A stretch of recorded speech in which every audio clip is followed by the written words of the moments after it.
আমরা চাইবো এখন কার কাছে? আলহামদুলিল্লাহ, আমরা নামাজের মতো করে বসি, তাশাহুদের সূরতে বসি, আমরা আল্লাহর কাছে চাবো আল্লাহ যেন আমাদের সকলের জিন্দেগির গুনাহগুলোকে মাফ করে দেন। আমিন। জি, সবাই বলি। জি হ্যাঁ, আলহামদুলিল্লাহ। জি, সবাই বলে সুবহানাকা আল্লাহুম্মা ওয়া বিহামদিকা আশহাদু আল্লা ইলাহা ইল্লা আনতা আস্তাগফিরুকা ওয়া আতুবু ইলাইকা।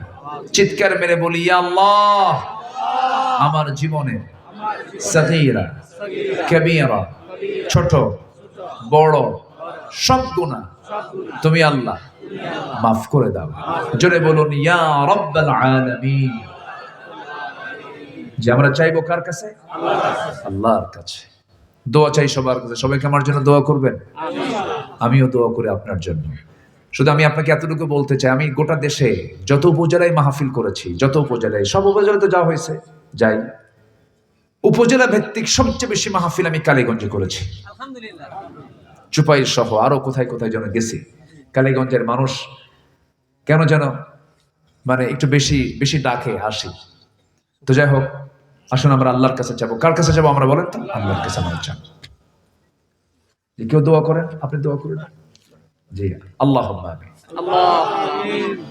রব্বানা যালামনা আনফুসানা ওয়া ইল্লাম তাগফির লানা ওয়া তারহামনা লানাকুনান্না মিনাল খাসিরিন। রব্বানা লা তুযিগ কুলুবানা বা'দা ইয হাদাইতানা ওয়া হাব লানা মিন লাদুনকা রাহমাতান ইন্নাকা আনতাল ওয়াহ্হাব। আল্লাহ তাআলা, হাজারা মুসলমান নরনারী নিয়ে তোমার কালামের দুটো আয়াতকে সামনে রেখে জাহান্নামের গর্তের মধ্যে ঢোকার কারণগুলো কি, এই সব কিছু কথা বলেছি। তোমার দ্বীন জমিনে প্রতিষ্ঠা হলে পরে কি তার কল্যাণ হবে, কি তার উপকারিতা হবে, এই বিষয়ে কিছু কথা বলেছি। তোমার কোরআনের সৌন্দর্য নিয়ে কিছু কথা বলার চেষ্টা করেছি।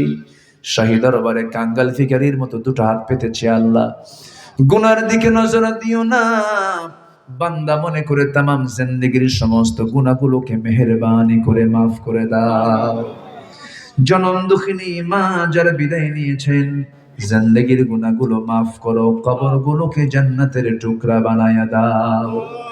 অনেক আলোচনা শেষ করে বাড়ি ফিরে যাব রে, বাড়িতে ফিরে গিয়ে সব দেখবো কিন্তু মাকে পাবো না। আল্লাহ তাআলা, সেই মা সেই বাপ যারা দুনিয়া থেকে বিদায় নিয়েছেন, কবরের সমস্ত আযাব মাফ করে দাও, কবরগুলোকে জান্নাতের টুকরা বানায়া দাও। আব্বা আম্মার জন্য কি দোয়া তাও শিখিয়ে দিয়েছো। দিল থেকে, মনটা থেকে হাত একটু উঁচু করে আওয়াজ দিয়ে দিয়ে আমার সঙ্গে ঠোঁট মিলায় বলুন, রব্বিরহামহুমা কামা রব্বায়ানি সগীরা। রব্বিরহামহুমা কামা রব্বায়ানি সগীরা। রব্বিরহামহুমা কামা রব্বায়ানি সগীরা।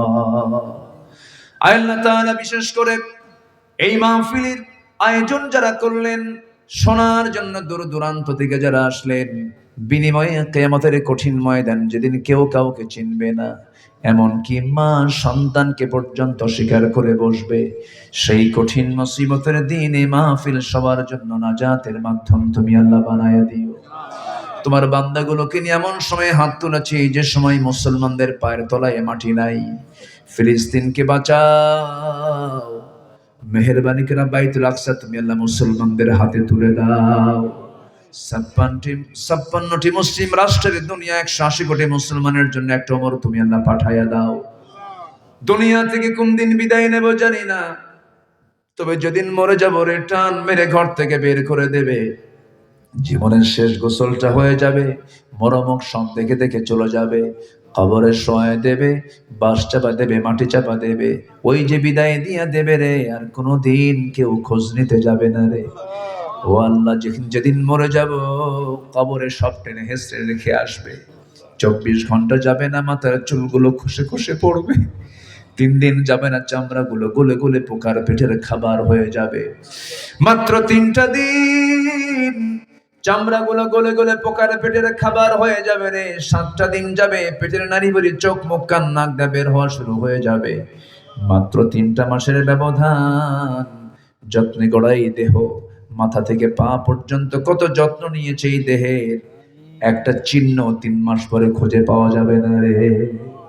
সে অন্তিম সময়ে যখন চলে আসবে, জবানে জারি করে দিও কালজয়ী কালিমা তাইয়্যিবা লা ইলাহা ইল্লাল্লাহু মুহাম্মাদুর রাসূলুল্লাহ। আসসালামু আলাইকুম ওয়া রাহমাতুল্লাহি ওয়া বারাকাতুহু।